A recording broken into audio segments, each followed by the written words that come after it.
여러분 반갑습니다. 저는 전북대학교 컴퓨터공학부에 근무하는 오일석 교수입니다. 이 강의는 2018년도 1학기에 전북대학교 컴퓨터공학부에서 개설한 기계학습이라는 과목입니다. 여러분 모두 환영하고요. 여러분 보다시피 지금 캠코더를 설치를 하고 동영상을 촬영을 하고 있는데요. 이번 학기에 촬영한 동영상은 유튜브에 올려가지고 우리나라 학생들 중에 기계학습을 공부하려는 학생들한테 도움을 주려고 합니다.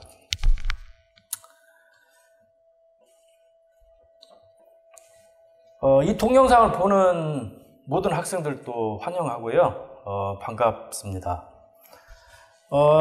이번 학기 교재는 제가 2017년도 작년 12월에 출간한 기계학습이라는 책, 한빛 아카데미에서 출간을 했죠. 이 책으로 한 학기 동안 강의를 할 거고요.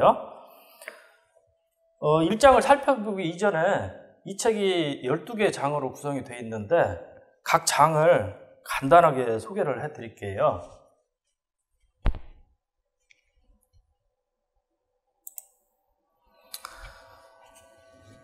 1장은 기계학습이 뭔지 간단하게 소개를 합니다. 여러 가지 개념들, 용어들이 등장을 하고요.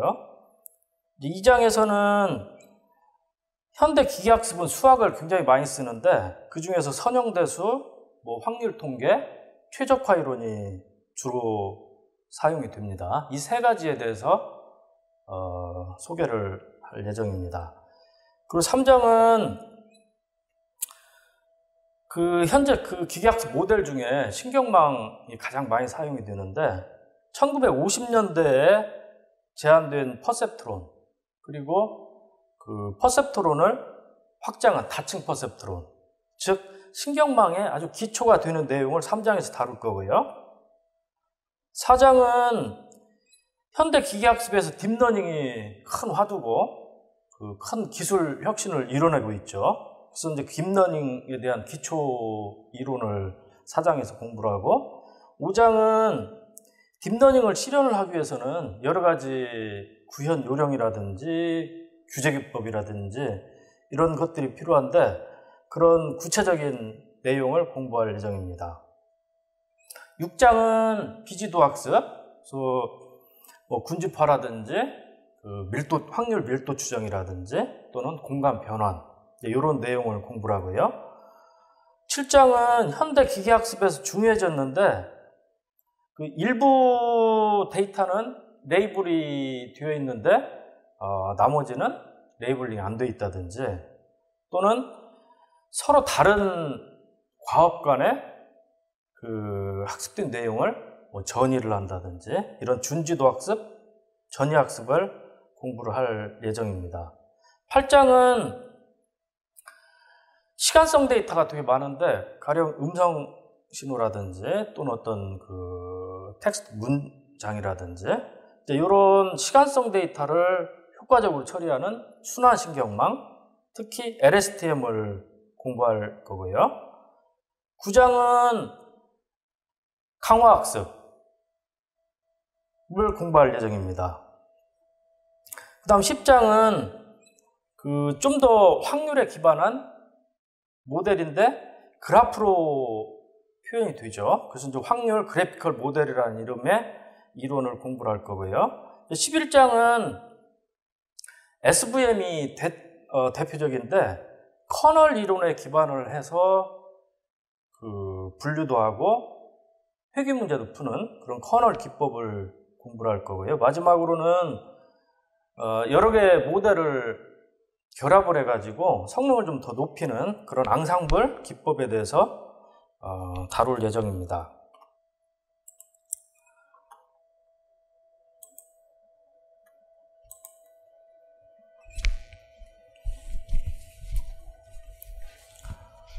자, 그럼 지금부터 1장을 공부를 하겠습니다.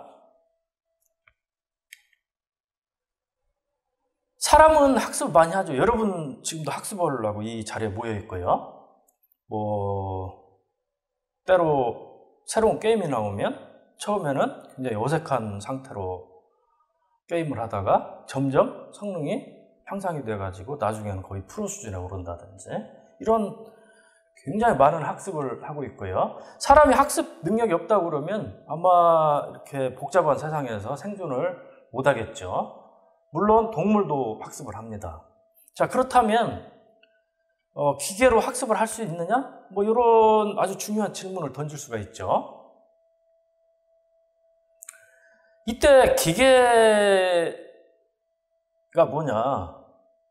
물론 뭐 세탁기라든지 냉장고라든지 또는 이런 그 빛을 쏘는 레이저 포인터라든지 뭐 이런 거 가지고 학습을 할 수는 없겠죠.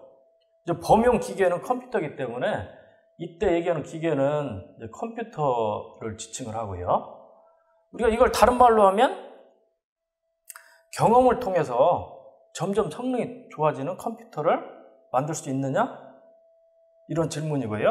이 책은 이제 이런 질문에 대한 답을 찾아가는 과정이라고 보면 됩니다. 이때 얘기하는 경험은 대부분 경우가 데이터죠. 먼저 1절에서 기계학습이 무언지를 간략하게 소개를 하는데요. 표준 국어 대사전에 보면 학습이란 경험 후 결과로 나타나는 비교적 지속적인 행동의 변화, 그 잠재력의 변화 또는 지식을 습득하는 과정 이렇게 설명을 하고 있는데요. 이제 경험이라는 게 등장을 하고 뭔가가 점점 좋아지는 거죠. 기계학습도 마찬가지입니다. 1959년에 사무엘은 뭐 이런 식으로 경험을 통해 학습할 수 있도록 프로그래밍할 수 있다면 세세하게 프로그래밍해야 하는 번거로움에서 벗어날 수 있다. 이런 식으로 기계학습을 서술했고요. 지금 이 슬라이드는 최근에 출간된 3개의 책에서 따온 것인데 공통적으로 보면 경험이 있고 성능이 있고 개선이 된다. 이 3가지 키워드로 볼 수가 있어요. 경험, 성능, 개선. 이때 경험이라는 것은 이제 데이터를 얘기를 하고요.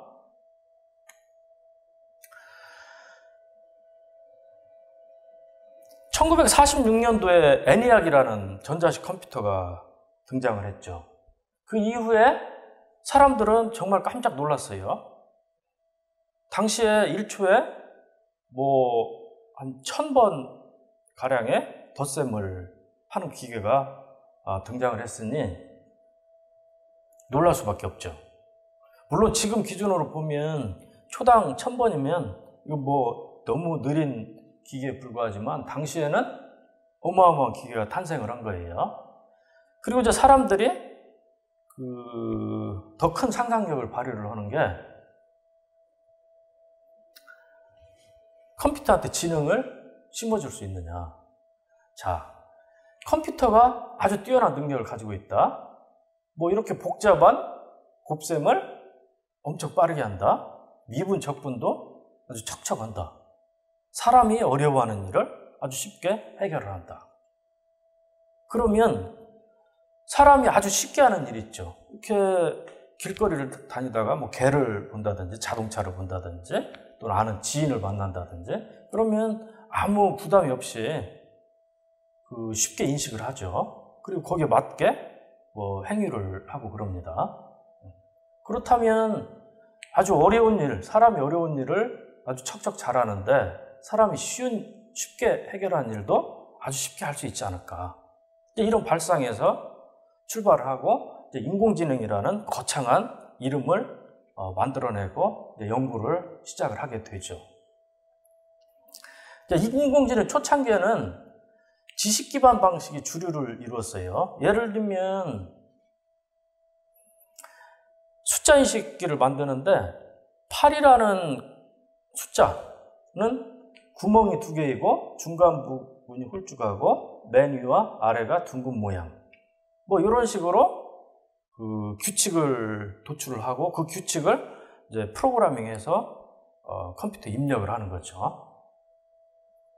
근데 문제는 그 필기 숫자 같은 경우는 반드시 구멍이 2개가 아니고 이쪽에서 뚫릴 수도 있고 중간에 획이 끊어질 수도 있고 뭐 어느 부분이 뭉개져 버릴 수도 있고 아주 다양한 그런 양상이 나타나기 때문에 이런 규칙 기반의 프로그래밍을 하면 뭐 가령 한 80% 또는 뭐 90% 뭐 운이 좋으면 이 정도까지 성능은 만들 수 있지만 실제 실용화에 필요한 뭐 99% 이상이라든지 이런 프로그램은 만들 수가 없습니다. 인공지능 연구를 진행을 하면서 사람들이 깨달음을 하나 얻었는데 지식 기반은 한계가 있다. 단추를 또 예로 든다면 가운데 구멍이 몇 개 있는 물체 이렇게 규칙을 규정을 하면 뭐 이 순간부터 단추가 아닌 게 단추가 되고 단추인 것이 단추가 아닌 것이 되는 뭐 그런 아주 어려운 상황에 빠지게 되는 거죠. 결국 사람은 변화가 아주 심한 뭐 외부 그 광원이 바뀐다든지 또는 그림자가 진다든지 또는 일부가 가린다든지 이런 아주 변화무쌍한 그런 상황에서 인식을 아주 쉽게 하지만 왜 그렇게 인식하는지 규칙을 가지고 서술을 해봐라. 그러면 서술을 못하는 거죠. 뭐 여러분도 마찬가지예요. 여러분 어머니 얼굴을 쉽게 인식을 하는데 어머니 얼굴을 어떤 규칙에 따라서 서술을 해라. 내가 이걸 프로그래밍을 할 테니까. 그래서 너희 어머니를 인식하는 프로그램을 만들 테니까. 근데 여러분은 그걸 서술을 할 수가 없어요. 기껏해야 뭐 코가 좀 오뚜거다든지 또는 양미간이 좀 넓다든지 뭐 눈이 초롱초롱하다든지 이런 정도만 하는데 실제로 그런 그 특징을 가진 사람은 어머니뿐만 아니라 많은 사람들 그런 특징을 가지고 있죠. 자, 여기는 그 MNIST라는 데이터베이스에서 뽑은 그 8이라는 필기 숫자 샘플들인데요. 뭐 위쪽에 구멍이 뚫린 것들, 옆으로 터진 것들, 뭐 구멍이 막힌 것들, 뭐 아주 다양한 양상들이 나타나죠. 단추도 마찬가지고요. 결국은 인공지능은 주도권이 전환이 되는데 크게 보면 지식 기반에서 기계학습으로 넘어왔다. 그리고 기계학습은 데이터 중심 접근 방법을 사용을 한다. 사람이 세세하게 규칙을 도출하려고 노력하는 대신에 데이터를 많이 수집을 하는 거죠. 많이 수집을 한 다음에 그 데이터를 프로그램에 입력을 하면 프로그램이 자동으로 학습을 해가지고 성능이 높은 프로그램으로 발전한다. 이게 기본적인 기계학습의 접근 방식입니다. 자, 그러면 그 아주 단순한 데이터를 가지고 기계학습이 뭔지, 그 다음에 기계학습에 어떤 용어들이 등장을 하는지 살펴보기로 합시다. 자, 이 사례에서는 그 4개의, 이 점으로 표시된 4개의 샘플을 수집을 한 상태인데요. 가로축은 우리가 쉽게 이해하도록 그냥 어떤 시간이라고 가정을 해봅시다. 그래서 2라는 순간, 4라는 순간, 6이라는 순간, 8이라는 순간에 어떤 데이터를 취득을 했는데 세로축은 어떤 이동체가 있는데 이동체 위치라고 가정을 합시다. 그래서 2라는 순간에 3이라는 위치, 4라는 순간에 4라는 위치, 6이라는 순간에 뭔가요? 5라는 위치, 8이라는 순간에 6이라는 위치에 있다는 데이터를 수집을 했다. 즉 4개의 샘플을 수집을 했다.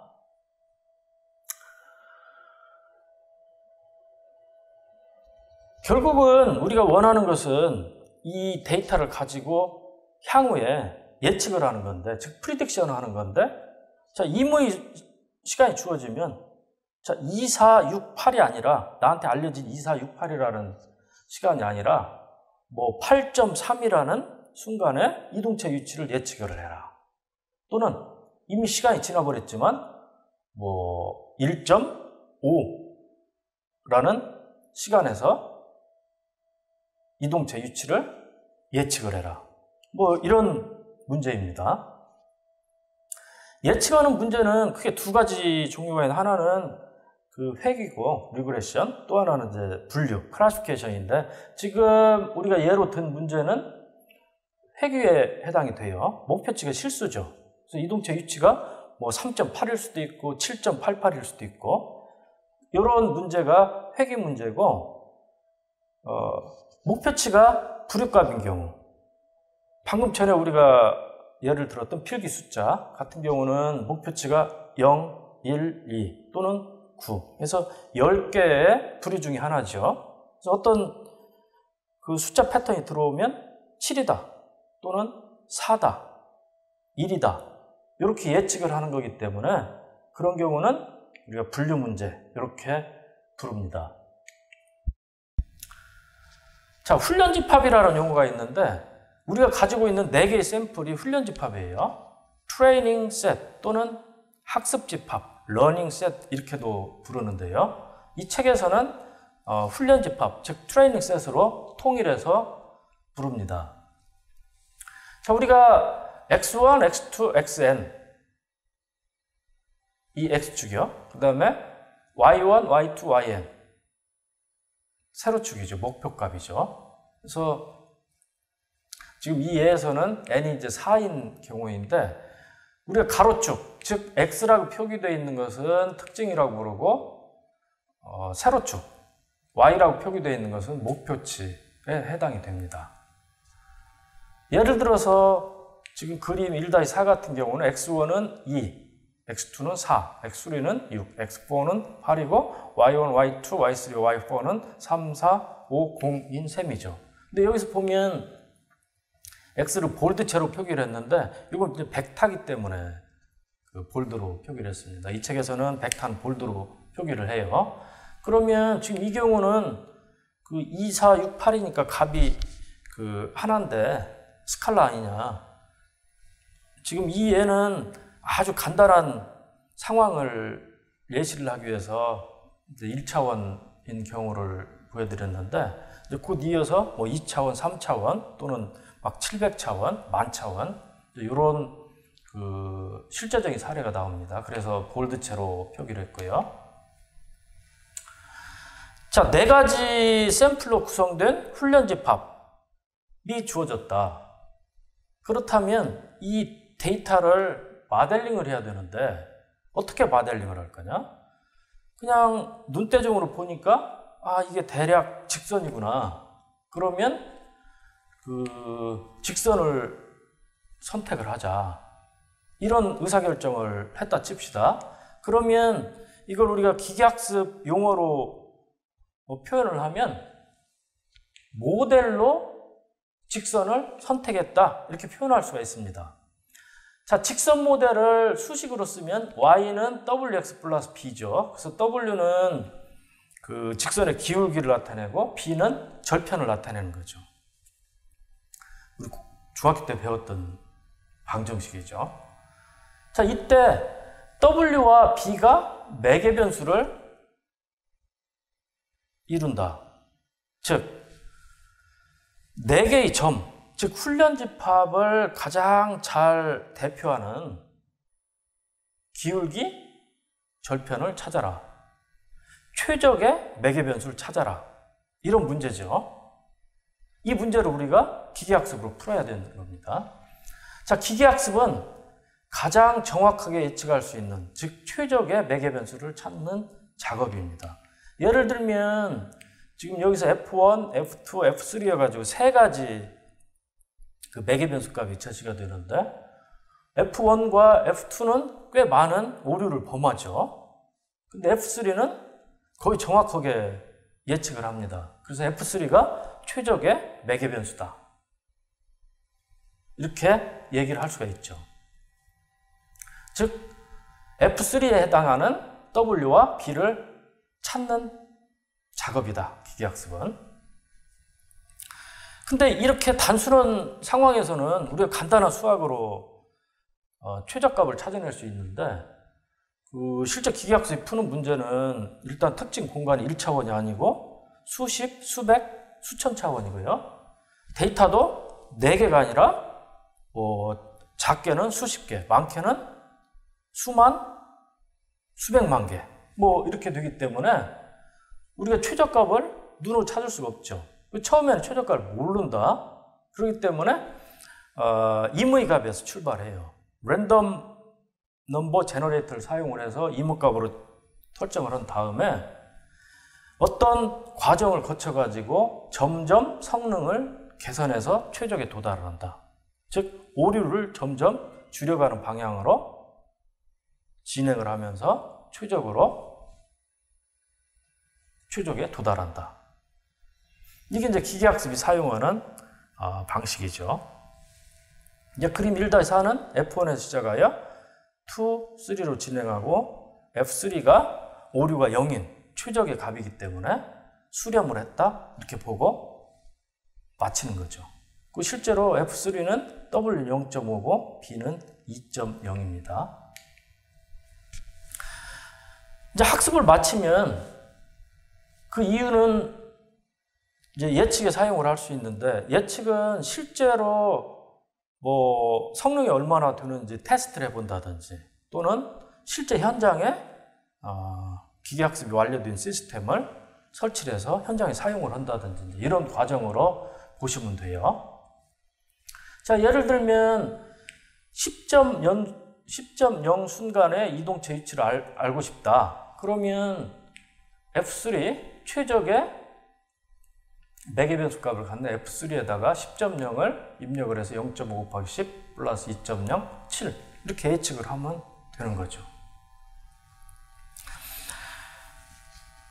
그 다음에 기계학습의 궁극적인 목표를 이해를 해야 되는데 기계학습의 궁극적인 목표는 학습 집합을 최적으로 맞추는 게 궁극적인 목표가 아니에요. 그것은 중간 단계의 어떤 목표라고 보면 되고 궁극 목표는 훈련 집합이 없는 새로운 샘플, 즉 현장에 설치를 했을 때 새로 들어오는 샘플에 대한 오류를 취소하는 것이 궁극적인 목표죠. 그래서 우리 현장에 설치해서 사용하는 데이터를 테스트 집합 이렇게 얘기를 할 수가 있고 실제 기계학습에서는 데이터를 충분히 많이 수집을 한 다음에 그것을 훈련 집합, 테스트 집합으로 분할을 해뒀다가 훈련 집합으로 학습을 마친 다음에 테스트 집합으로 내가 학습한 기계학습 모델의 성능이 얼마나 되는지 테스트를 하고 그렇게 하죠. 그래서 이제 그 테스트 성능을 가지고 어떤 경우 논문도 쓰고 또는 자기가 의뢰받은 회사에 성능으로 제시도 하고 이렇게 합니다. 훈련 집합이 없던 새로운 샘플, 즉 테스트 집합에 대해서 높은 성능을 보이면 우리가 그 시스템을 일반화 능력이 뛰어나다 이렇게 부릅니다. 영어로는 이제 제너럴리제이션이라고 그러죠.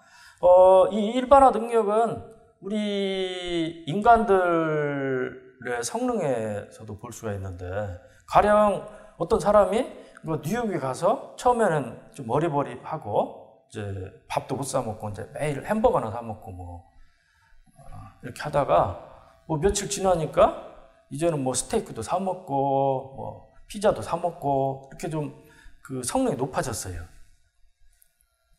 근데 이분이 나중에 이제 파리를 갔어요. 그러면 또 어리버리 해가지고 매일 햄버거만 사 먹는다든지 이러면 일반화 능력이 좀 떨어지는 사람이죠. 근데 뉴욕에서 경험을 살려가지고 파리에서도 그 맛있는 음식들을 곳곳에 다니면서 사 먹는다. 이런 분들은 이제 일반화 능력이 뛰어난 분이다 이렇게 볼 수가 있죠. 자, 사람의 학습과 기계학습을 이 표가 비교를 해주고 있는데 사람은 여러분을 가만히 생각을 해보면 돼요. 내가 지금 도대체 어떻게 학습을 하면서 이 복잡한 세상을 살아가고 있는지. 그 학습 과정이 굉장히 능동적이죠. 그리고 외부에서 발생하는 데이터를 여러분이 특별히 가공을 않고 뭐 자연에 존재하는 그대로 데이터를 받아들여 가지고 여러분이 그 눈으로 인식도 하고 귀로 듣기도 하고 냄새도 맡고 이렇게 하죠. 근데 기계학습은 수동적일 뿐만 아니라 데이터를 일정한 형식에 맞춰야 돼요. 뭐 256 x 256 영상이라든지 또는 이제 소리도 마이크로 취득을 하고 샘플링을 해준다든지 뭐 이런 형식 맞춰야 되고요. 사람은 수영을 배울 때도 뭐 수영만 배우는 게 아니라 자기랑 같이 배우는 그 그룹에 있는 사람들의 성격도 그냥 자연스럽게 파악도 하고, 그 다음에 그 선생님의 뭐 여러 가지 성격이라든지 이런 것도 자연스럽게 학습을 하는데, 그 기계학습은 동시에 하나밖에 못 한다 이렇게 보면 돼요. 물론 뭐 여러 가지 연구로 동시에 여러 가지를 학습하는 뭐 그런 알고리즘도 제한이 되고 그러지만 기본적으로는 하나의 과업만 가능하다 이렇게 보시면 되고요. 그 다음 그 도대체 어떻게 학습을 하는지 기계학습은 이미 다 알려져 있죠. 여러분 이 책 속에 들어있는 그 수학, 뭐 최적화 알고리즘, 뭐 규제 기법 이런 것들이 그 학습 원리에 대한 지식이에요. 근데 사람의 학습 원리도 뭐 일부는 밝혀져 있죠. 뭐 의사분들이라든지 생리학자라든지 신경학자라든지 이런 분들이 그 뇌에서 일어나는 일들을 많이 밝히긴 했지만 빙산의 일각이다. 그래서 아주 제한적으로 알려져 있다고 보면 되고요. 그 다음에 기계학습은 수학에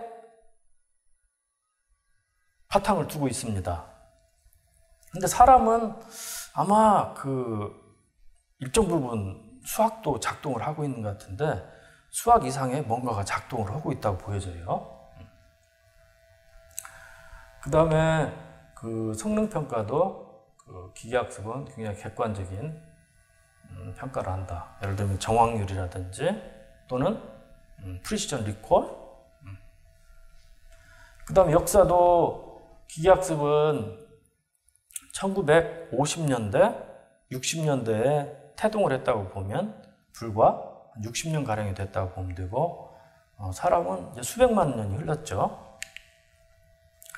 자, 1.2절에서는 특징 공간에 대해서 공부를 하는데 우리가 앞에서 봤던 얘는 특징 공간이 1차원에 불과했어요. 근데 실제로 1차원에 불과한 특징 공간은 없죠. 뭐 굳이 기계학습이라는 복잡한 알고리즘을 들이대지 않아도 1차원은 그냥 해결이 되기 때문에 그래서 이제 다차원 특징 공간으로 확장을 해서 봐야 되고요.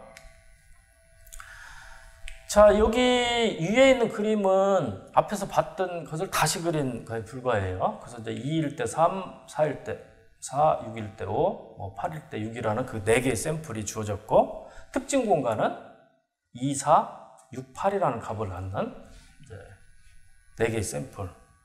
그래서 1차원에 불과하죠. 자, 우리가 이런 걸 이제 2차원으로 확장을 해 봅시다. 그래서 그 요 밑면 x1, x2가 특징 공간이에요. 그리고 세로축은 y로 표기되어 있는데 이것은 이제 목표값이고요. 자, 예를 들어서 야구 선수들의 몸무게, 키 측정을 할 수가 있죠. 선수마다. 그리고 장타율도 우리가 기록을 보면 알 수가 있어요. 그럼 몸무게, 키하고 장타율의 어떤 관계를 우리가 알고 싶다. 이런 예를 생각할 수가 있죠. 그러면 이제 X 특징 공간이 몸무게, 키로 표현이 되고 이제는 정말로 이제 볼드체로 표기를 해서 이제 벡터가 되는 거고요. 여기 T가 붙은 것은 그 이 책에서는 벡터를 이제 세로로 나열한 그 열벡터 형식인데 열벡터 하면 이제 공간도 많이 들고 그러니까 책에서요. 이제 가로로 쓰기 위해서 이제 트랜스포즈 표기를 했습니다. 이거 이제 2장에서 엄밀하게 정의를 하고요. 또는 특징 공간은 체온 두통이고 그 목표값은 감기 여부. 0이면 감기가 안 걸렸고 1이면 감기가 걸렸고 뭐 이렇게 표기를 할 수가 있죠.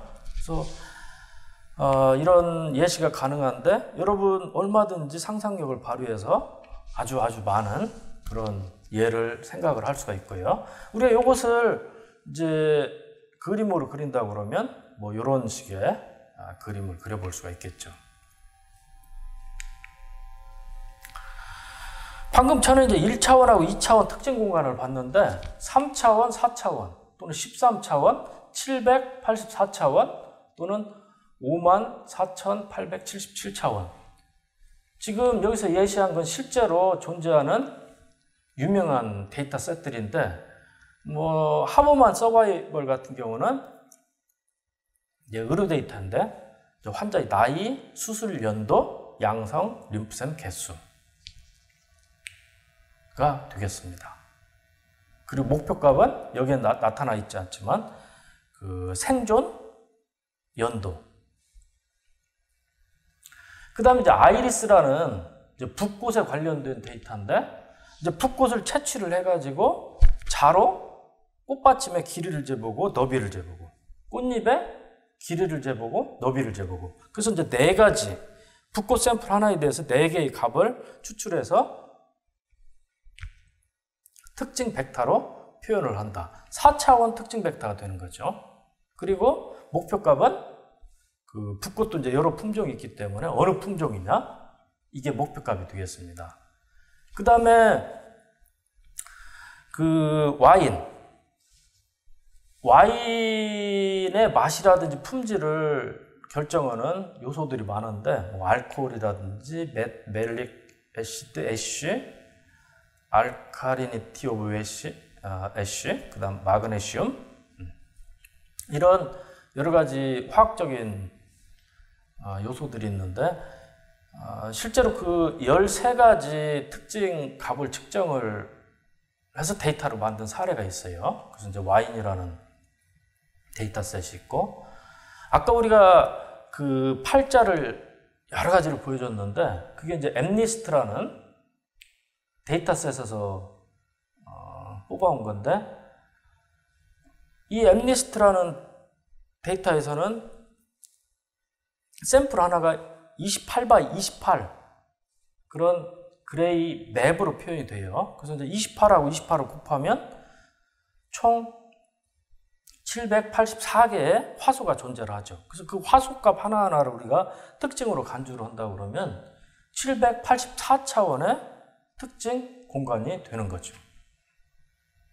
굉장히 큰 특징 공간이죠. 그 다음에 마지막에 그 팜메드라는 데이터셋은 그 농장을 이렇게 알리는 그 문서들에서 단어들을 추출해서 만든 건데 문서마다 단어 54,877개의 빈도수를 세가지고 그 문서를 표현을 하고 있어요. 그래서 총 54,877차원 데이터가 됩니다. 자, 우리가 이제 기계학습에서 다루는 실제적인 데이터들은 이렇게 5만 차원, 784차원, 13차원 이렇게 차원이 아주 높은 그런 데이터가 되겠습니다. 자, 우리가 이제 일반적으로 D차원이다.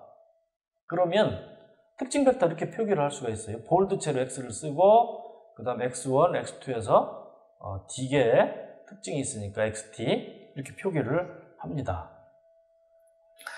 자, T차원으로 확장이 되면 우리가 선형 모델을 쓴다고 했을 때 매개 변수가 D 플러스 1개가 되는 거죠. 자, 여기 수식이 있습니다. Y는 W1, X1 첫 번째 특징이죠. 플러스 W2, X2 두 번째 특징 플러스 해가지고 WT, XT D 번째 특징 그 다음 마지막에 B라고 표기되어 있는 바이어스. 그래서 D 플러스 1개의 매개 변수가 되고 자, 데이터 분포를 보니까 직선 가지고 되지가 않는다. 이게 대충 어떤 2차 모양을 이룬다. 이것을 우리가 눈으로 확인했다든지 또는 어떤 뭐 다른 이유에 의해서 우리가 그런 판단을 했다고 그러면 이제 2차 곡선 모델을 사용을 해야 되죠. 이 경우는 W1 X1 제곱 더하기 W2 X2 제곱 더하기 W3 X3 제곱 WT XT의 제곱 그 다음에 X1하고 X2가 상호작용하는 경우 WD 플러스 1 X1 X2 XD-1 XT D-한 번째 특징과 D번째 특징이 이제 상호작용을 하는 거죠. 그래서 이렇게 수식이 길어지고 그 다음에 결국 매개변수 개수가 D제곱 플러스 D 플러스 1개가 됩니다. 기계학습이 알아내야 되는 매개변수가 저렇게 많아진 거죠. 자, 예를 들어서 아이리스 데이터 같은 경우는 아까 4차원이었죠. 즉 D가 4죠. 그런 경우는 매개변수가 21개인 거고 엠니스트 데이터 같은 경우는 D가 784이기 때문에 61만 5,441개의 매개변수를 추정을 해야 됩니다. 자, 모델이 복잡해지면 기계학습이 추정해야 되는 매개변수 수가 아주 많아진다는 걸 알 수가 있죠. 자, 그 다음에 이제 특징 공간 관련돼 가지고 현대 기계학습이 아주 중요하게 보는 이제 표현학습, 리프레젠테이션 러닝을 간단히 살펴보기로 합시다. 자, 왼쪽 같은 경우는 선형 분리 불가능해요. 그래서 이 속이 차 있는 B, C 샘플, 그 다음에 속이 비어 있는 A, D 샘플. 이 4개의 샘플이 훈련 집합을 이룬다고 그랬을 때 우리가 직선 모델을 선택을 하면 기껏해야 75%까지만 맞출 수가 있는 거죠. 샘플 하나는 반드시 틀릴 수밖에 없어요. 이런 경우에 우리가 어떤 적절한 방법을 써가지고 원래 특징 공간을 분류에 더 유리한 새로운 특징 공간으로 변화를 한다. 예를 들면 여기 이제 오른쪽 같은 새로운 특징 공간을 변화를 한다 그러면 A하고 D가 이제 원점 쪽에 가까워져 가지고 분포를 하고 이제 C와 B와 C는 뭐 이렇게 분포를 한다 그러면 이 특징 공간에서는 우리가 이 직선 모델을 써가지고 100% 분류를 할 수가 있죠. 그래서 결국은 원래 특징 공간을 새로운 특징 공간으로 변화를 하는데 이걸 어떻게 변화를 할 거냐. 그래서 이것을 우리가 이제 학습에 의해서 알아낸다고 그러면 그것을 표현학습 또는 특징학습 이렇게 부릅니다. 지금 같은 경우는 사람이 눈으로 보고 이런 공식을 쓰면 되겠구나 해가지고 사람이 표현학습을 수행을 한 셈이라고 보면 되죠.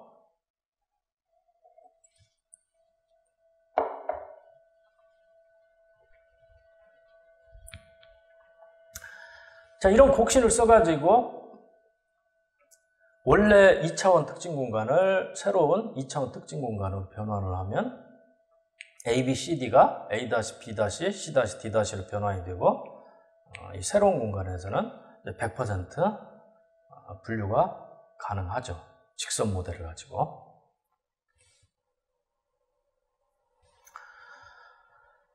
우리가 이제 그 사장에 가면 딥러닝을 공부를 하는데 딥러닝은 은닉층을 다수를 가진 경우에요. 뭐 5개를 갖고 있다든지 뭐 10개, 또 어떤 경우는 막 100개를 갖는 아주 깊은 그런 신경망인데 이 신경망은 학습을 통해서 자동으로 특징 공간을 변환을 해 나가고 있어요. 그래서 왼쪽에서는 좀 저급 특징을 추출하고 오른쪽에서는 고급 특징을 추출하고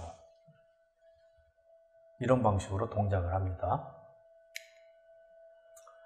자, 그 다음에 이제 특징 공간에 대해서 여러분이 또 하나 이해를 해둘 중요한 게 있는데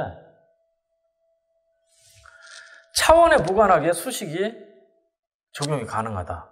우리 간단한 예를 들어보면 여기 이제 A라는 점과 B라는 점 간의 거리를 계산하는 수식이죠. 우리 이거 뭐 중학교 때, 고등학교 때 배웠죠. 각각의 요소를 빼서 제곱을 하고 그놈을 다 더하고 그 다음에 거기에 스퀘어 루트를 취해주면 유클리디언 거리가 되죠.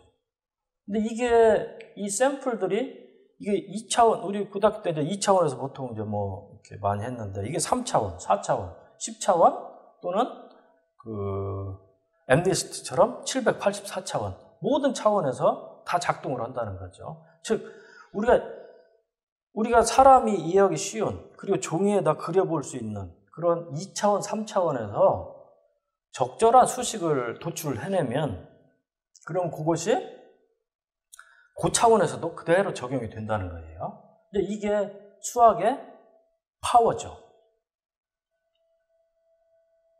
앞으로 이 책에서도 대부분 경우 뭐 2차원 또는 3차원에서 이제 설명을 하고 그놈을 D차원, 일반의 D차원으로 적용을 하는 방식을 취할 겁니다. 그 다음에 이제 차원의 저주라는 용어가 있는데 영어로는 curse가 저주죠. 그래서 curse of dimensionality 이렇게 부르는데 차원이 높아짐에 따라서 계산 시간이라든지 또는 메모리 공간이 기하급수적으로 늘어나서 현실적으로 다룰 수 없는 그런 상황을 우리가 curse of dimensionality 이렇게 부릅니다. 예를 들면 D가 4인 아이리스 데이터에서 4개의 축을 각각 100개 구간으로 나눈다고 그러면 총 100의 4승 1억 개의 칸이 생기죠. 칸마다 뭔가를 기록을 한다든지 뭔가를 추정을 해야 된다고 그러면 이게 굉장히 많은 숫자예요. 근데 사실 그 아이리스 같은 경우는 D가 4니까 뭐 이렇게 좀 해보자. 이게 가능할 수 있는데 똑같은 일을 D가 이제 784인 MNIST에 대해서 한다고 그러면 이게 이제 샘플이 0과 1 값만 갖는다고 우리 가정을 해봅시다. 그러면 축마다 2개의 값을 가지니까 2에 784개의 칸이 발생을 해요. 감당을 할 수가 없죠. 2에 784면 이것은 뭐 우주의 몇 개보다 큰 그런 값이죠. 그래서 이런 현상을 우리가 curse of dimensional이라고 그러고 기계학습은 이런 차원의 저주를 피해서 그런 현상이 발생을 않는 또 모델을 만들고 그 최적화 알고리즘을 설계를 해서 사용을 하고 이런 게 아주 중요합니다. 자, 그 다음에 이제 1.3절에서는 그 데이터에 대한 이해를 돕고자 하는데요. 자, 과학기술은 결국 많은 경우가 데이터를 통해서 발전을 하고 있죠. 데이터를 수집을 하고 그 데이터를 보고 모델을 정립을 하고 실제로 예측을 해보니까 이게 잘 안 맞으면 다시 추가로 모델을 바꾼다든지 아니면 데이터 수집 단계로 다시 가서 더 많은 데이터를 수집을 한다든지 이런 사이클을 돌죠. 예를 들면 브라이라는 분은 그 천문에 대한 데이터를 엄청나게 많이 수집을 했다고 그래요. 아주 우리 존경할 만한 분이죠. 근데 문제는 이분 머릿속에는 천동설이라는 모델밖에 없기 때문에 자기가 수집한 데이터를 가지고 그 모델에 돌려보면 어떤 경우는 예측이 정확히 맞아요. 근데 어떤 경우는 엉터리처럼 틀려버리는 거죠. 근데 모든 경우가 엉터리면 아마 이분도 이거 천동설이 틀렸구나 하고 폐기를 할 텐데 일부는 맞고 일부는 틀리니까 이분도 이제 혼란에 빠져가지고 내 데이터를 잘못 수집했나 더 적게 수집했나 막 이런 혼란에 빠져가지고 결국 이제 천동설을 버리지 못하고 마지막에 돌아가셨는데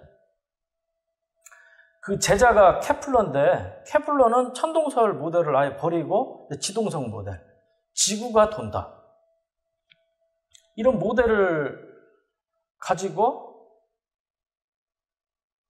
자기 스승이 수집해놓은 데이터 그리고 자기가 수집한 데이터를 가지고 돌려보니까 거의 완벽하게 들어맞는다는 거죠. 그래서 그 제1법칙, 제2법칙, 제3법칙을 완성을 하고 아주 유명한 그런 사람이 됐죠. 자, 기계학습도 마찬가지로 데이터를 가지고 그 모델을 정립하고 최적화를 하고 나중에 예측에 사용하고 뭐 이런 과정을 거치는데 기계학습이 푸는 문제는 훨씬 복잡하다. 이렇게 보시면 돼요. 왜 그러냐면 일단 필기 숫자라는 사람이 설계한 8이라는 패턴만 보더라도 이걸 사람들한테 필기구를 나눠주고 써보라고 그러면 뭐 온갖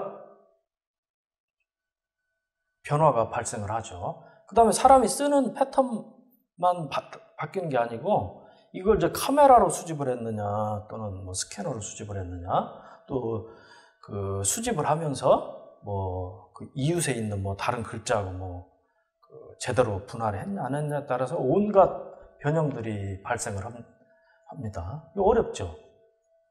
그래서 그 어떤 단순한 수학 공식으로 뭐 사인, 코사인 또는 제곱, 세제곱 이런 수식들을 결합을 해가지고 깔끔한 수학 공식으로 표현할 수가 없다. 이렇게 보시면 돼요.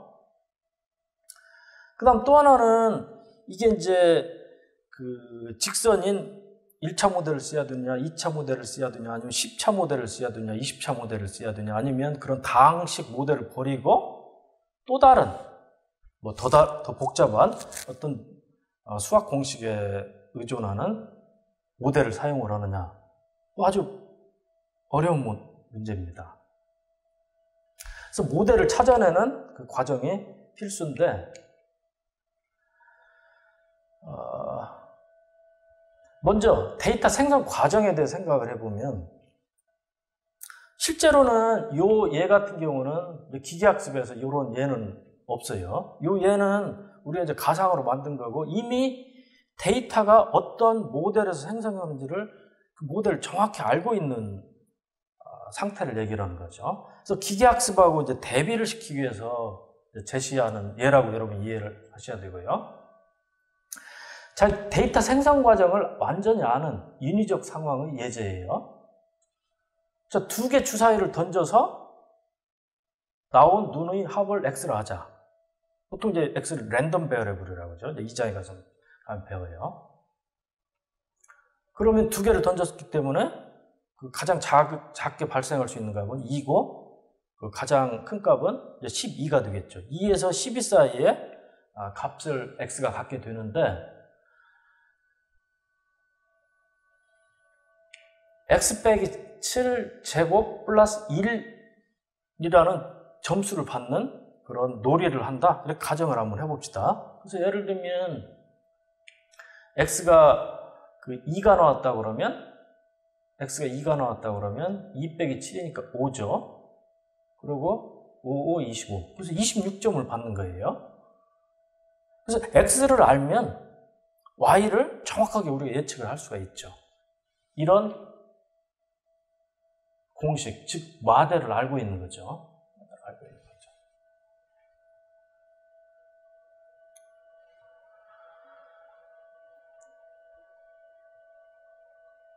그 다음에 또 중요한 것은 X의 발생 확률을 정확히 알 수가 있어요. 자, X가 2일 확률 얼마일까요? X가 2가 되려면 주사위 두 개가 둘 다 1이 나와야 되기 때문에 1이 나올 확률 6분의 1이죠. 6분의 1 곱하기 6분의 1. 66이 36. 36분의 1이에요. 막 던져보면 대략 36번에 한 번꼴로 X가 2가 발생을 한다는 거죠. 우리가 그런 그 X값 각각에 대한 확률, 즉 확률 분포를 정확히 알고 있는 거예요. 우리가 확률 분포 PX를 알고 있기 때문에 생성 모델로 활용을 할 수도 있어요. 생성 모델로. 그래서 그 확률 분포에 따라서 샘플들을 생성을 할 수가 있죠. 4, 6, 8, 3, 2 이런 것들을 그 확률만큼 발생을 시키면 되죠. 즉 생성 모델도 된다. 예측 모델도 되고 생성 모델도 되고. 근데 불행하게도 실제 기계학습 문제에서는 이런 데이터 생성 과정을 모른다. 그리고 실생에서 저 데이터 생성 과정이 아주 복잡하다. 그게 복잡하기 때문에 굉장히 다양한 패턴들이 막 발생을 한다. 아까 우리가 봤던 팔이나 단추 같은. 자, 기계학습을 수행하는 우리한테 주어지는 것은 단지 어떤 모르는 아주 복잡한 데이터 생성 과정이 있는데 그거에 따라서 발생한 샘플, 집합, 즉 훈련 집합 XY만 주어진다. 즉 이게 XY만 가지고 그 예측 모델 또는 경우에 따라서는 생성 모델을 우리가 만들어내는 거죠. 그래서 기계학습 문제가 기계학습이라는 것이 아주 어렵습니다. 자, 우리한테 주어지는 요 데이터, 때로 데이터베이스라고도 부르죠. 그 데이터베이스의 품질은 아주 중요하다. 주어진 응용에 맞는 충분히 다양한 데이터를 충분한 양만큼 수집을 해야 우리가 기계학습으로 만든 시스템이, 즉 모델이 높은 성능을 보여준다. 예를 들면 정면 얼굴만 잔뜩 수집을 했어요. 막 수백만 장, 수천만 장을 수집을 해가지고 얼굴 인식 시스템을 만들었다. 성능이 아주 높아요. 그래서 또 사람 얼굴을 집어넣어주면 이게 누군지도 맞추고. 자, 이런 시스템은 뭐 어떤 방에 설치되어 있는 뭐 보안 시스템 이런 데를 사용을 할 수 있겠죠. 근데 막 길거리에 사람들이 막 이렇게 광장에서 다니는 CCTV에서 수집한 그런 영상에서는 성능이 거의 추락을 한다 이렇게 볼 수가 있어요. 왜 그러냐면 그 얼굴 영상이 뭐 옆면 얼굴도 나오고 일부 가린 얼굴도 나오고 아주 그 변화가 심한 그런 얼굴들이 나오겠죠.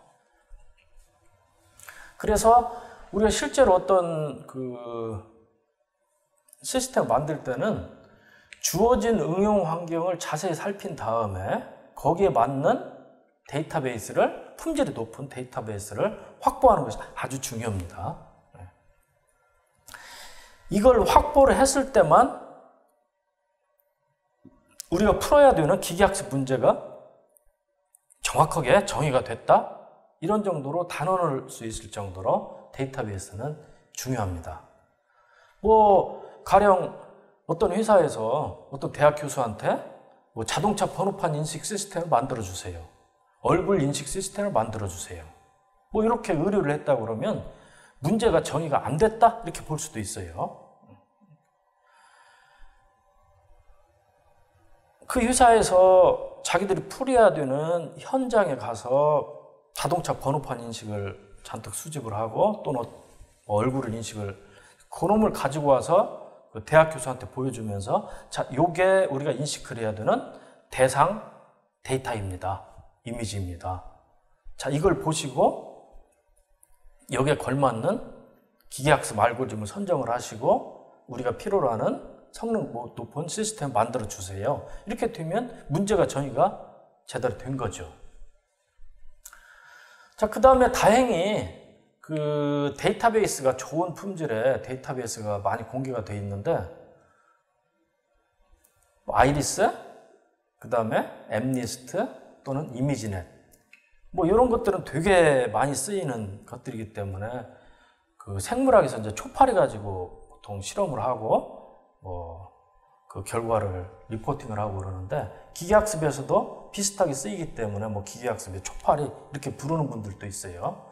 그 다음에 여러분 위키피디아 들어가서 List of Dataset for Machine Learning Research 이렇게 검색을 하면 정말 많은 데이터베이스가 분야별로 성격별로 분류가 돼가지고 제시가 됩니다. 그래서 여러분이 필요로 하는 것을 선택을 해서 사용을 하시면 되고 또는 University of California Irvine UCI 리포지토리에도 많은 데이터베이스가 제공이 되고 있습니다.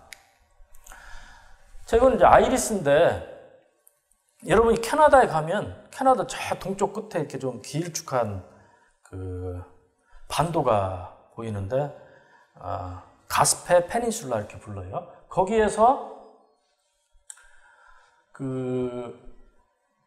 채취했는데 거기에 이제 세토사 버시칼라 버지니카라는 세 종의 품종의 붓꽃을 채취한 다음에 앞에서 얘기한 것처럼 세팔 랭스, 세팔 위스, 페탈 랭스, 페탈 위스. 그래서 꽃받침의 길이 너비, 꽃잎의 길이 너비를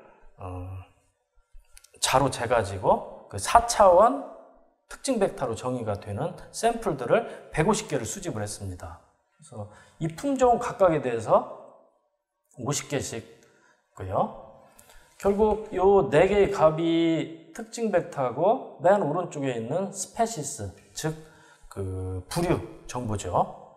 실제로 여러분 코딩할 때는 뭐 0이면 세토사, 1이면 버시칼라, 뭐 2면 버지니카에서 0, 1, 2 이렇게 레이블링을 해서 쓰면 되죠. 그래서 이 스페시스가 이제 목표값 이렇게 보면 되죠. 특징 벡터, 목표값. 즉 앞에서 표기한 것은 x라는 벡터, 그다음 y라는 목표값 이렇게 보면 되죠. 그다음에 엠리스트인데 엠리스트는 이제 미국의 표준국인 니스트에서 제작한 필기 숫자 데이터베이스예요. 그래서 훈련 집합이 6만 자, 즉 그 부류가 10개니까 부류별로 6,000 샘플이 있고 또 테스트 집합으로 10,000자, 부류별로 1,000개씩이죠. 있고 여러분 이 사이트에 접속을 하면 내려받기 해서 사용을 할 수가 있고 여기에 그 표가 하나 제시가 되어 있는데 이제 성능을 나타내고 있어요. 이제 그 인식 성능을 이제 견준 그런 표인데 8월 기준으로 시대산 2012 논문이 달성한 성능이 0.23% 오류율이에요. 그러니까 테스트 셋이 만자니까 0.23%니까 23자를 틀린 거죠. 만자 중에서. 아주 높은 성능이고 실제로 이 논문에 보면 이제 틀린 샘플 23개를 보여주면서 거기에 그 그라운드 트루스, 실제 그 레이블이죠. 그 다음에 기계학습 프로그램이 출력한 1순위, 2순위 부류를 예시를 하고 있어요. 근데 실제로 틀린 샘플들을 보면 뭐 꼭 얘인지는 모르겠지만 이렇게 좀 어려운 애들 있잖아요. 이게 뭐 4자 같기도 하고 6자 같기도 하고 이렇지 않습니까? 이런 애들도 마찬가지. 그라운드 트루스는 1인데 이게 뭐 이게 조금만 획이 있으면 이제 5일 수도 있고 그러죠. 또 실제로 틀린 샘플들은 이게 사람이 봐도 이게 이 글자인 이 숫자인지 저 숫자인지 혼란이 오는 그런 숫자들이 대부분인 거예요. 23개가. 그 다음에 이미지넷이라는 데이터베이스가 있는데 이것은 그 2010년도에 만들어진 데이터베이스인데 아주 방대한 자연 영상 데이터베이스입니다. 그래서 부류수는 총 21,841개 부류예요. 부류수가 되게 많죠. 사람들이 보통 뭔가를 부류하는 그것을 아주 세밀한 정도까지 한 건데 예를 들면 이제 스윙, 근해라는 부류예요. 거기에 속한 샘플들이 뭐 이런 것들이에요. 아이가 타고 있는 놈, 빈, 근해 아주 다양한 게 있죠. 할아버지가 할머니인가요? 타고 있는 것도 있고 나무로 만든 것도 있고 다양합니다. 그 다음 이것은 또 다른 그 부류인데 그레이트 화이트 샥. 샥도 상어도 품종이 많기 때문에 여러 개로 분류가 되어 있는 그 중에 그레이트 화이트 샥이라는 이미지들입니다. 그래서 뭐 입을 벌리고 있는 거, 뭐 정면을 보고 있는 거, 물 위로 튀어나온 거, 뭐 아주 다양한 그런 영상들이 있고요. 총 1419만 장 정도의 영상을 보유를 하고 있고요. 자, 그 중에서 1000부류만 뽑아가지고 1000부류를 가지고 이제 인식 성능을 겨루는 그런 대회가 있는데 그 대회를 우리가 ILSVRC, ImageNet Large Scale Visual Recognition Challenge라고 부르고 있고, 이 챌린지가 그 딥러닝을 발전시키는 어떤 중요한 어떤 모티베이션이 됐다, 이렇게 볼 수가 있어요. 이 내용은 이제 사전에 가면 또 자세히 설명을 드리겠습니다. 자, 예를 들면 엠니스트 같은 경우 28x28 흑백 비트맵이라고 하면 실제로는 이제 그레이스케일인데, 그러면 총 2에 784가지의 패턴이 가능하죠. 근데 실제로 이 패턴들 중에서 어떤 것은 전혀 숫자 모양을 이루지 못하는 것들이 대부분이지만, 우리가 이놈 전체를 그냥 그 패턴 공간이라고 보면 거대한 공간이죠. 거대한 공간. 제가 그냥 한 페이지에 보일 수 있는 그 최대로 막 이렇게 그 타원을 크게 그렸는데, 이거보다 뭐 어마어마하게 큰 공간이고요. 그 중에서 6만 개를 트레인 데이터로 수집을 했기 때문에 아주 작은 부분이다, 이렇게 보시면 돼요. 그리고 여러분 이제 책에 보면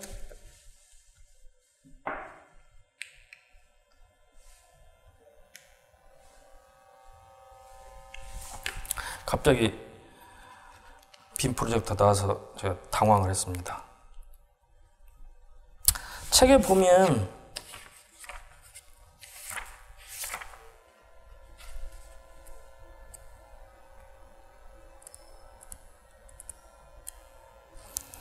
이제 38쪽 그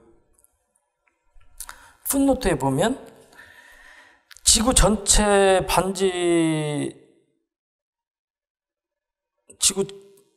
반지름이 2mm인 작은 모래알갱이로 지구가 다 구성이 되어 있다고 봤을 때 그 모래의 개수 하고, 그 다음에 2에 784라는 숫자가 두 개를 비교를 하고 있어요. 그래서 한번 읽어보시면 좀 흥미로운 그 사실도 여러분 이해를 할 수가 있고요. 자, 근데 실제로 우리가 가지고 있는 데이터베이스는 아무리 많이 수집을 해도 실제 데이터 발생할 수 있는 거대한 공간에 비하면 정말로 왜소한 것에 불과한데, 그 왜소한 거 가지고 실제로 굉장히 높은 성능의 시스템 만들 사용을 하고 있거든요. 그럼 어떻게 이게 가능하냐? 근데 뭐 여러 가지로 설명을 할 수 있는 그 중에 하나가, 이렇게 방대한 공간이지만 실제 데이터가 발생하는 곳은 매우 작은 공간. 예를 들면 이런 샘플들은 실제로 발생을 않는다고 봐야 되고요. 그 다음에 어떤 샘플이 그 일정한 규칙에 따라서 매끄럽게 변화를 한다. 그러니까 이런 몇 가지 사실을 기계학습이 잘 이용을 하고 있다, 이렇게 이해를 하시면 돼요. 그 다음에 이제 데이터를 가시화를 하면 우리가 여러 가지 이제 통찰력을 얻고 기계학습 알고리즘을 설계를 한다든지, 그 다음에 성능에 대해서 그 이유라든지 이런 것도 설명을 할 수 있게 되는데, 문제는 이게 우리가 2차원은 그냥 2차원상의 그림을 그리면 되고, 3차원도 뭐 3차원에 그리고 마우스나 이거 보고 뷰 포인트를 바꾸면서 얼마든지 모니터에서 볼 수가 있잖아요. 근데 이게 4차원이 넘으면 그릴 수가 없는 거죠. 그래서 여러 가지 이제 가시화 기법이 있는데, 그 특징을 2개씩 쌍을 지어 가지고 그 여러 개를 그리는 뭐 그런 방법, 가장 단순한 방법이죠. 그리고 특징 공간을 고차원에서 저차원으로 변환을 해가지고 저차원에서 뭐 살펴본다든지 이런 여러 가지 기법이 있어요. 그 6장에 가면 이제 특징 공간을 변환을 해가지고 2차원 또는 3차원에서 이제 살펴보는 그런 기법들이 등장을 합니다. 지금 가장 성능이 좋은 기법은 TSNE예요. 여러분들 논문 보면 뭐 실험 부분에서 TSNE로 뭐 2차원으로 변환해서 그림 이렇게 생겼고, 뭐 이것을 그 살펴보니까 어떤 결론에 도달을 했다. 뭐 이런 내용들이 나올 수도 있어요. 그래서 그런 것들이 이런 데이터 가시화의 일부라고 보시면 되고요.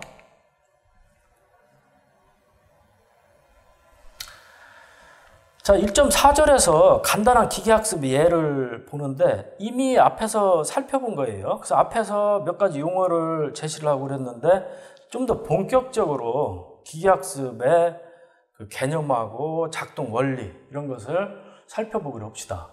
앞에서 사용한 똑같은 데이터를 사용을 하고 있어요. 그래서 특징 공간이 그냥 1차원에 불과하고 목표치가 주어졌고 그 다음 샘플이 4개인 그런 훈련 집합이 주어졌다. 그리고 우리가 그 직선 모델을 사용을 하자. 그래서 W하고 B라는 두 개의 매개 변수로 구성이 되어 있다. 자, 매개 변수를 이제 세타라고 표기를 합시다. 그래서 W, B로 구성이 되어 있어요. 매개 변수 공간이 2차원인 거죠. 자, 이 책은 앞으로 그 매개 변수 집합을 이렇게 세타, 대문자 세타로 그 일관성 있게 표기를 할 겁니다. 기계학습에서는 목적함수를 설계를 해야 되는데 이 목적함수는 기계학습 알고리즘이 자동으로 해줄 수가 없어요. 사람이 설계를 해가지고 코딩을 해줘야 되는 거죠. 목적함수를 적절한 것을 설계를 하는 것은 아주 중요한 문제예요. 그래서 대부분 초창기에는 여기 있는 MSE, mean squared error, 즉 평균 제곱 오차를 사용을 했었습니다. 우리가 직관적으로 쉽게 이해할 수 있는 그런 목적함수죠. 자, 현재 어떤 세타라는 게 있다. 세타. 맨 처음에는 우리가 적절한 값을 모르니까 랜덤 넘버로 설정을 한다고 그랬죠. 성능이 되게 안 좋겠죠. 오차가 많이 발생을 하겠죠. 그래서 현재 매개 변수 값을 우리가 세타라고 표기를 하면 그러고 f 세타 xi를 세타라는 예측기가 즉 매개 변수 값이 xi라는 게 입력이 됐을 때 출력하는 예측 값이라고 표기를 하면 세타가 예측한 값에서 yi 정답이죠. 우리가 맞춰야 되는 정답이죠. 그걸 빼면 그게 오차가 되겠죠. 그래서 그놈을 제곱을 하고 n개의 샘플 모두에 대해서 더한다. 그 다음에 n으로 나눠주면 이제 평균 오차가 되겠죠. 그래서 이놈을 우리가 mean squared error라고 불러요. 평균 제곱 오차. 자, 이게 크면 클수록 세타는 품질이 나쁜 거죠. 그 세타 이게 제로가 되면 오차가 전혀 발생을 않기 때문에 어떤 최적의 매개 변수고 값이 0에 근접할수록 좋은 매개 변수 값이라고 볼 수가 있죠. 자, 목적함수로 평균 제곱 오차 그러면 훌륭해요. 물론 이 평균 제곱 오차도 몇 가지 이제 한계가 있기 때문에 5장에 가면 로그 우도라든지 또는 크로스 엔트로피라든지 현대 딥러닝에 사용하는 MSE보다 더 우월한 그런 것들이 소개가 될 겁니다. 우선은 MSE를 사용을 하기로 하고요. 처음에는 최적 매개 변수 값을 알 수 없으므로 난수로 생성을 한다. 그래서 세타1이 얻어졌다.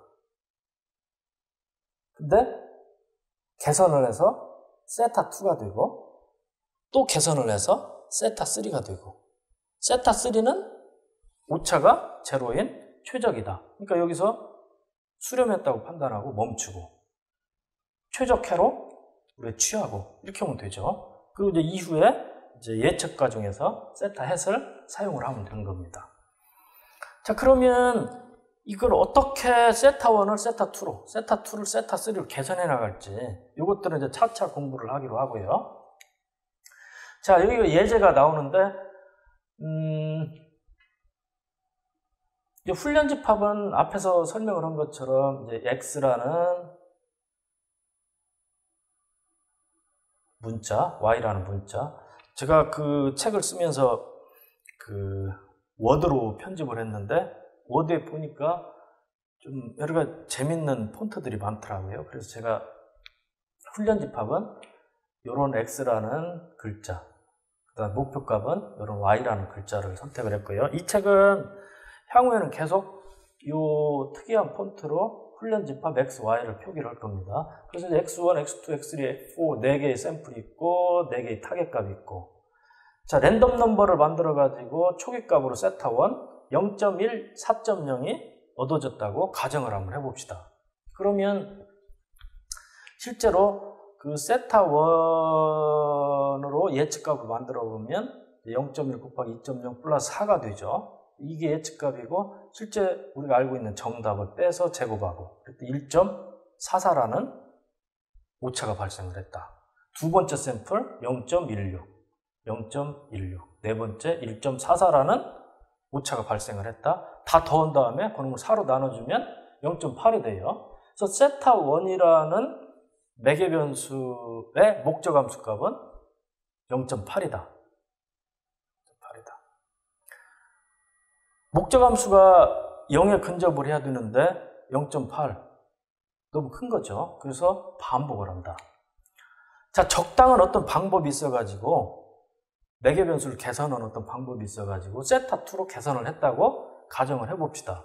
그래서 0.8, 0.0이 되었다고 가정을 해봅시다. 그럼 이제 세타2를 가지고 예측을 하고 오차를 계산하니까 1.96, 두 번째 샘플 0.64, 세 번째 0.04, 네 번째 0.16이 됐다 그러면 다 더하고 4로 나누면 0.7. 그러니까 목적함수가 0.8이었는데 0.7로 줄었기 때문에 개선이 된 거죠. 자, 또 한 번 반복을 해서 세타3로 개선이 됐다. 0.5, 2.0이 되었다고 가정을 해봅시다. 근데 이때 목적함수를 계산을 해보니까 0.0이 됐다. 최적의 값에 도달을 했다. 멈추는 거죠. 그리고 이 순간에 0.5, 2.0, 즉 세타3를 최저값으로 취하고 세타 해시라고 저장을 하면 되는 거죠. 자, 이걸 우리가 그 그림으로 그려보면 세타1은 이런 직선을 나타내는데 이런 오차가 발생을 했고 세타2, 그 다음 세타3는 최적의 매개변수 값이 된 거죠. 기계학습은 이런 과정을 거쳐서 최적의 매개변수를 찾아갑니다. 자, 기계학습이 해야 되는 일을 argmax라는 표기법을 써가지고 표현을 해보면 j세타라는 목적함수가 있을 때 이 j세타를 미니마이저는 최소화하는 매개변수 값 세타를 구해라. 그리고 그놈을 세타 해시라고 표기한다. 이런 얘기죠. 그래서 이 1.9식 요게 기계학습이 할 일을 수학으로 깔끔하게 표현한 거예요. 자, 여러분이 argmin이라는 표기법에 익숙치가 않으면 이 책의 그 맨 앞부분에 그 표기법을 이렇게 정리를 한 데가 있는데 거기 이제 간단하게 예시가 되니까 한번 보시면 되고요. 자, 이 수식을 풀기 위해서 기계학습은 방금 전에 예시에서 본 것처럼 어떤 작은 개선을 반복을 해가지고 이제 최적해를 찾아가는데 이런 방법을 우리가 수치적 방법이라고 그래요. 반복에 의해서 찾아가는 방법을. 우리가 고등학교 때 최저값 찾는 것은 미분을 하고 영어로 놓고 수학식을 정리를 하고 그래가지고 고로 최저값 x는 0.8이다 이런 식으로 찾아갔죠. 그래서 점수도 받고 그랬는데 그런 방식은 반복을 안 했죠. 어떤 수식 전개를 통해서 답을 구했죠. 이런 방법들은 보통 그 어널리티컬 메소드라고 그러고 분석적 방법이라고 그래요. 근데 기계학습은 대부분 경우가 수치적 방법이고 분석적 방법으로 푸는 경우는 몇 개가 되지가 않아요. 예를 들면 이제 6장에서 공부하는 그 주성분 분석, PCA 같은 경우는 이제 분석적 방법을 쓰는데 그럼 몇 가지 경우를 빼고는 대부분이 수치적 방법입니다. 자, 이런 수치적 방법을 우리가 알고리즘 형식으로 쓰면 입력, 훈련 집합 x와 y다. 그 다음 출력은 최적의 매개변수 세타 해시다. 난수를 생성해서 초기에 세타1을 설정한다. while j 세타 t가 0.0에 충분히 가깝지 않으면, 즉 수렴을 아직 안 했으면, 다른 말로 오차가 여전히 크면 이런 얘기죠. 그러면 목적함수 j 세타 t가 작아지는 방향 델타 세타 t를 구한다. 그 다음에 작아지는 방향을 현재 매개변수에다 더해주면 새로운 매개변수 세타 t 플러스 1이 얻어지는데 세타 t 플러스 1은 작아지는 방향으로 진행을 했기 때문에 목적함수 값을 좀 더 작게 만들겠죠. 그래서 이것을 계속 반복을 하면 되죠. 그래서 0.0에 충분히 가까워졌으면 이제 수렴을 했다고 보고 루프를 빠져나오고 그 순간에 세타 t를 세타 햇에다 저장을 하고 맞추면 됩니다. 그리고 이제 그 이후에는 세타 햇을 가지고 예측 단계에서 사용을 하면 되는 거죠. 자, 이 책은 알고리즘을 이런 어떤 틀 속에서 설명을 하고요. 그 다음에 보통 이제 C 같은 경우는 이제 비긴 엔드 여기 가로를 사용을 하죠. 근데 여기 더 깔끔하게 표기를 하기 위해서 파이썬 스타일의 인덴테이션을 가지고 이 루프를 표기를 하고 있어요. 그래서 이 화일 룹은 인덴테이션이 되어 있는 4, 5, 6번 명령문을 가지고 있죠. 자, 여기서 아주 중요한 게 j, 즉 목적함수가 작아지는 방향 델타 세타 t를 구한다 이건데 이걸 도대체 어떻게 구할 거느냐? 이런 아주 중요한 문제가 있죠. 기계학습에서는 주로 미분을 사용한다. 왜 그러냐면 여러분 고등학교 때 배운 것처럼 미분을 하면 어떤 점에서 기울기값이 나타나는 거죠. 기울기값이라는 것, 그 함수가 변화하는 그 비율을 얘기하는 거죠. 그래서 미분을 하면 그 함수가 작아지는 방향, 그 다음에 작아지는 양, 이것을 알 수가 있어요. 그래서 그 정보를 사용을 하면 우리가 이제 델타, 세타 t를 구할 수가 있는 거죠. 차차 공부를 하기로 하고요. 자, 이제 문제를 조금 더 확장을 하면 지금까지는 어떤 직선을 이루는 아주 단순한 상황을 가지고 예시를 했는데, 자, 이 경우는 직선을 형성을 하지 않아요. 데이터들이요. 근데 이런 상황에서 계속 어떤 직선 모델을 고수를 한다고 그러면 아무리 최적화 알고리즘이, 즉 옵티마이저가 아무리 최적화를 해도 0에 가까워질 수가 없겠죠. 목적함수 값이. 오차가 여전히 크니까. 근데 실제 기계학습으로 주어진 문제들은 대부분이 이런 어떤 비선형 그런 분포를 이루고 있는 거죠. 그래서 직선 모델을 버리고 좀 더 이제 복잡한 모델을 활용을 할 수밖에 없죠.